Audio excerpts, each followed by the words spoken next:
All right, folks, I'm super excited on this video. As the title suggests, it's about the Sony FX5.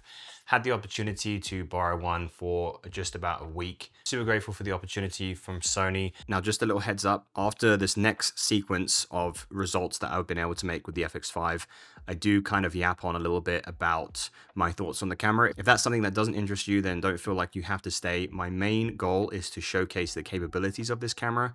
And I talk about this time and time again that every camera is incredible these days. It comes down to your own personal preference. And I absolutely love it. I loved using it and the results speak for themselves. So it was showcased at the beginning of this video, but my good friend Carl Meschner, he got his 944 Safari Porsche back recently from some engine work. So we had to take it up into the mountains and see exactly how capable the FX5 truly is.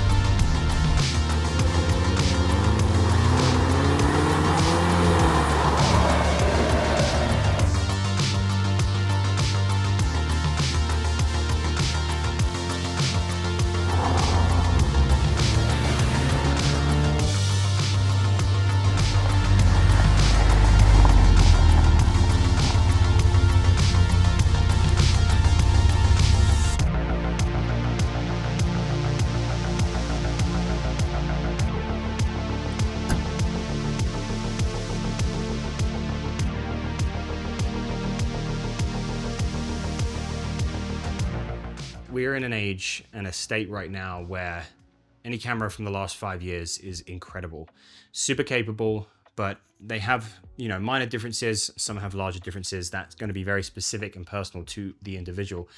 And that's what kind of bothers me a lot lately about this whole discourse around this announcement of the FX5. So many people are saying, oh, you can get such and such for the price of an FX5. You can get 2 of these, or you can get this and this other camera instead of spending $5,000 on an FX5. That's totally fine. If you want to do that, it's your own money. If someone wants to buy an FX5, it's their own money. And it shouldn't bother me as much as it does. And that's why I've tried to kind of stay out on these discussions on social media, because it bothers me more than it should. And I'm trying to focus on my work rather than nitpicking about different cameras. But what it comes down to is does the FX5 offer something for you that your current camera doesn't offer? If you're like myself and you absolutely love cameras, then you may just want to get it if you have that opportunity to do so, just to experience it. That's why I bought the Canon C50 last year. That's why I bought the Nikon ZR. I like to familiarize myself with different cameras, see what may necessarily be missing from the FX3 or the FX6. And I also like to experiment color grading, with different formats. So when I got the C50, I was able to use Canon RAW. When I got the ZR, I was able to use R3D and E. But just feeling like you have to project your own, whatever it is, it's super weird when people do that. So I'm not trying to convince you to buy the FX5, but I will say this is a camera that I'm incredibly excited upon. And I pre-ordered it immediately. I mean, I knew it was going to be great just from seeing the rumors that were kind of circling around, weeks up until the announcement. But if this is kind of the future of what we're seeing with Sony, I'm super excited. I'm excited on this camera. I'm excited on what's going to either be replacing the FX6 or going to be, the next step above the FX6, because obviously this doesn't necessarily directly replace the FX3. It's not an FX3 Mark II, and Sony have their reasons for that. I'm not going to speculate because I have no idea, and in reality, it does not matter. It doesn't matter the name of the camera you're using. What matters is what you're making, what kind of narrative you're trying to say, what emotions you're trying to convey, whether it's for yourself, whether it's for a client, whatever it may be. Okay, so now that rant is out of the way, let's talk about the FX5. Well, actually, first of all, I've got to say, Sony haven't asked me to edit this video, all of that stuff. I'm not getting paid. I like to make videos. I like cameras. So if that upsets you, deal with it. Just move on to the next one. Okay, so the FX5. There are 2 things that stand out to me. Obviously, it's XOCN RAW that is internal, and the second thing is OpenGate. Now, in some previous videos that I did with the Canon C50, one of the main reasons why I bought that camera was I wanted to see what the fuss was about with open gate. I'm not one that would want to buy it to be able to crop vertically for short form content. The main interest to me is the extra real estate you get when filming with anamorphic lenses. I have an Atlas Mercury on right now, and I mainly film on these lenses for my projects, whether it be personal or for clients. I love the anamorphic look. I love that stretched, super wide aspect ratio. And these lenses are just incredible. They're really durable, and I'm filming, you know, with hard mounts, off-roading vehicles and all that. So they tick the boxes for me. So when you're using an anamorphic lens with open gate, or when you're using an anamorphic lens in general, if you want to conform to either 2.39 by 1 on a 16 by 9 timeline, so you have black bars, you're going to lose a lot of real estate on the sides, which is where all of that character that anamorphic lenses possess, it generally kind of lies. But with an open gate sensor, when it's filming in 3x2, you lose less. So that's what it comes down to. You get to retain more of that unique, special character that these anamorphic lenses have. And then also it is super nice to be able to film in open gate with spherical lenses, but that's not the main draw to me. When I came to my conclusions with the C50, it wasn't enough for me to want to switch over to that camera because although open gate is a nice to have, it wasn't a necessary thing for me to have. And there were so many different things that just I didn't enjoy with the C50, and that's personal to me, and it may be different for somebody else. I'm not trying to compare these cameras, I'm just talking about my experiences. Focus looks a lot cleaner, and I'm using manual focus lenses, so there is some element of user error sometimes, especially when I'm running and filming. But in those instances where I had nailed focus, it just had so much more detail. I was quite surprised that that was a significant improvement from 4K to 5K. Now 5K isn't something that everybody needs. Don't read into too much what I'm saying, but it was incredible. And I'm very happy that I had pre-ordered it because I'm just super excited to, you know, it's just better. That's what it comes down to. I'm not I feel like I have to apologize with this video and try and like justify what I'm saying, but this camera is objectively better than the FX3 and the FX6. Like, you cannot argue with that. So if you're this is my business, and naturally, if I'm invested with Sony systems, if I enjoy using Sony systems, this is going to be the logical step to upgrade. So there we have it. In terms of the ergonomics of the camera, it's very similar to an FX3. We don't have the scroll wheel anymore because the screen is larger. We have this multifunction dial here. Wasn't a problem for me. It's kind of similar. The FX6 has one on the front. So it took a little while to get used to, obviously, like the directions. You know, you're not going around in a circle anymore, but after like 20 minutes of playing around with it, it just kind of came naturally. Earlier I mentioned that the menus have changed. It's basically an FX6 if you've used that before. If not, it will take some adjustment if you're coming from the FX3 or a different camera. I love to expose with waveforms, but the FX5 has false color. That's something that Sony users have been asking for a long time. And thanks to Cam Mackey, I've been chatting with him a lot about false color.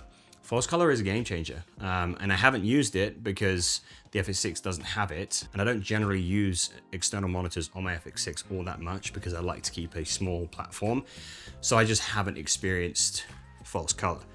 And let me tell you, it is incredible. It's super nice just to have it there, just on a button to press, and I'm able to enable false color when I'm playing back footage as well. So after I was chatting with Cam, I had filmed this incredible sunset whilst I was on location with Arizona Tourism, and I was trying to not clip my highlights, and Cam had mentioned about false color and I hadn't been using it yet, and he had just kind of thought out loud that I may have been able to expose a little bit more to the right and retain some more details in the shadows. So I played back that footage with false color on, and I was nowhere near clipping those highlights, which is just mind-blowing. You kind of have to ignore, because sometimes the FX6 does it as well, but sometimes it's saying it right now, actually. On the screen it says highlight. So it's saying that the scene is too bright, but when you put false color on, I'm able to see it's actually not too bright. So that's something that you just kind of have to ignore. I don't understand why it's doing that. But yeah, having false color in a very small form factor of this FX5 was really nice, especially once I kind of understood what it exactly does. A few more features. The triple base ISO is, I mean, it's naturally better because it's new technology from the FX3 and the FX6.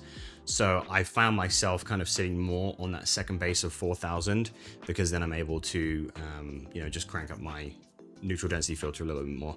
Now that's one thing that I will miss on the FX6, because I am planning on getting rid of the FX6 and getting 2 FX5s rather than an FX5 and an FX6, just so that I can kind of have everything in my workflow in that XOCN 5K open gate. So that one thing that I was talking about obviously is the internal NDs. Now the FX5 does not have internal NDs. That's what a lot of people were hoping for. But I'm mainly filming on anamorphic lenses, so they're PL mount. So I just have, whether it's the Mofage, I have the Meek one on here right now, and it just has a drop-in internal ND right here with a little scroll on it. That makes it super easy rather than fiddling with an ND on the front, because it's just, it's just a lot closer. It just comes more naturally to adjust. It has a slightly deeper grip, which is actually quite nice because these anamorphic lenses are not light. So yeah, that was a nice kind of quality of life upgrade. And then what I really love is, obviously you can see I have the EVF on the top, somewhat reminiscent to the FX2. Now this EVF makes manually focusing incredibly easy. I was quite astonished when I started testing it out. I actually don't need to use peaking all that much. There's one thing that I wish Sony allowed us to do, which is keybind the rocker switch right here for the clear image zoom, which does not work in 5K. If we were able to map that to the like digital zoom to check focus, which I have mapped to my third custom button, if we're able to map that rocker switch to that, that would just come a lot easier when I'm like right up here and it's just a little tricky. I've either got to like pull my finger back or push my thumb forward. But because my finger sits right next to that rocker switch, just being able to punch in real quick to check focus would be quite nice. The Nikon ZR does that, and it's a huge quality of life upgrade. But yeah, the EVF is really nice. It's really clear. With my 2 FX5s, I'm probably going to run one with the EVF, one with the top handle. So when I'm capturing audio, I get that 32-bit float, which is another upgrade that the FX5 has. And then probably a monitor on that other one. It just depends obviously on what the project is, if and when it calls for a 2-camera setup. But whenever I'm kind of just filming for my own portfolio, I like to have a 2-camera setup, so that I can, just kind of hit 2 birds with 1 stone, get multiple angles of the same scene, whatever it may be, and obviously different focal lengths. So yeah, super excited on the EVF. That's something that as soon as the first time I saw the Fujifilm GFX100 II and that removable EVF, I hope that Sony came out with something like that, and really glad they did with the FX5. Just one last point on the build of the FX5. I think the FX2 has this, but on the bottom of the FX5, instead of 1 quarter 20 thread mount, we now have 2. I absolutely love this. My FX6 has 2 threads at the bottom, a quarter 20 and a 3/8 or whatever the larger one is. But being able to have 2 threaded mounts just gives the tripod plate obviously more stability. As I frequently shoot hard mounted scenes, this just gives me a lot more peace of mind being able to lock in that camera on that plate. I won't have any rotation whatsoever. It keeps things nice and secure and just takes away all of that stress when I'm rigging it up, especially when we're going off-road. A couple of days ago, I put up on my Instagram stories if anyone had any questions about the FX5 whilst I had it, that they could go ahead and ask. So I'm just going to run through some of these right now really quickly. First up is we have what quirks does the camera have that people are not talking about? I haven't really noticed any quirks that people aren't talking about, but there is one quirk that has been talked about that I will talk about again because I use anamorphic lenses. So when you enable anamorphic D-squeeze, it completely disables the internal image stabilization. So personally, I don't mind not having IBIS. My FX6 doesn't, and I quite like it because I like to integrate, a little bit of kind of natural camera shake when I'm filming. But because the FX5 is just a little bit of a different shape than the FX6, it is more difficult for me to kind of keep it steady. These 2 clips here kind of showcase what I'm talking about. We were doing some rollers the other night. This clip here, I'm using the Atlas Mercury, and there is no stabilization in body, and it is just way too shaky. There's too many jarring movements. I can't even stabilize it in post. It's not a scene I would stabilize in post, but in comparison, here is a similar scene in the back of the truck with the Sony 16-25G with image stabilization enabled. So there is some usable footage here. You could argue you should use a gimbal. But as I'd mentioned earlier, I like a little bit of natural camera shake. I don't like the hyper stability of a gimbal in these kind of scenes. It's a chaotic scene. I wanted to show some kind of emotion. So if we were just able to get IBIS with anamorphic D-squeeze enabled, that would be incredible. So you can get IBIS with normal manual focus spherical lenses, but for some reason it is just disabled when you do the anamorphic D-squeeze. If you leave anamorphic D-squeeze off, you still get that image stabilization and you can dial in what your focal length is for it to work optimally. But for some reason when that D-squeeze is on, it's disabled. And because this is a smaller camera than my FX6, I do struggle to kind of keep things steady when I'm, handhold filming. The FX6 is just a little bit easier. There's just a little bit more kind of stuff going on in the back of the camera, even though it's not really that much heavier than the FX5. It's just the shape of it makes it a little easier to stay steady. So that's kind of one thing really that I have to say. Next question is, how much has the rebooting got in your way? So if you're unfamiliar, the FX5, when you switch between frame rates, there is a reboot time. Someone's done a video calculating it's like a couple of seconds. The FX6 does the same thing. So I don't really switch frame rates, to be honest. If there's a time when I want to go into 120 frames per second, it's going to be a specific scene that I've put some thought into, where I have the luxury of time, where those couple of seconds of it rebooting are not going to be a deal breaker for me. Now, somebody had also asked in relation to that question from the perspective of a wedding filmmaker. I'm not a wedding filmmaker, so I think then that may be where that's going to be a bit of an issue. I'm not sure if Sony can fix that with a firmware update or if that's just how it's going to be, because as I mentioned, the FX6 does the same thing and that hasn't been addressed via firmware. Next question is FX5 versus FX6 pros and cons. They're different cameras. But the FX5 is objectively better low light, more resolution. It just looks like a cleaner, more appealing image. You have the freedom of OpenGate and XOCN RAW, which the FX6 does not have. But the FX6 is still fantastic. It's a very special camera to me because it just kind of excelled my filmmaking capabilities. I grew into that camera, so to speak. But with that being said, as I mentioned already, I am going to be getting rid of my FX6 for two FX5s. Next question, is RAW a big deal? Now, not necessarily for everyone. S-Log3 is absolutely incredible. I mentioned at the beginning, most cameras these days are fantastic, and I have pushed S-Log3 in really high dynamic range scenes, and it's been very impressive. But RAW, I feel, is just like the next step. We're getting to this point, and I'm quoting Cam Mackey again in a group chat. He had said that we're kind of getting to the point now, and I think he put it on his stories actually as well, but we're getting to the point now where, more consumer level cameras are getting that flexibility that we see with photos. When you're making photos in RAW, you have just all of this flexibility in post. And he made an analogy that we're jumping in video now from JPEG to a RAW photo, essentially. That's the best way that I can describe it, that Cam had used. I'm stealing from Cam. So yeah, it's a big deal, but I don't think everyone needs it, but I think it's going to be kind of like the next thing that we're going to see more and more frequently. Obviously, we have it in a really affordable camera of the Nikon ZR, but it is absolutely incredible. Okay, someone asked, how hybrid could this camera be if there's no viewfinder? In the photo I put on my story, it clearly shows the viewfinder, so that doesn't quite make sense.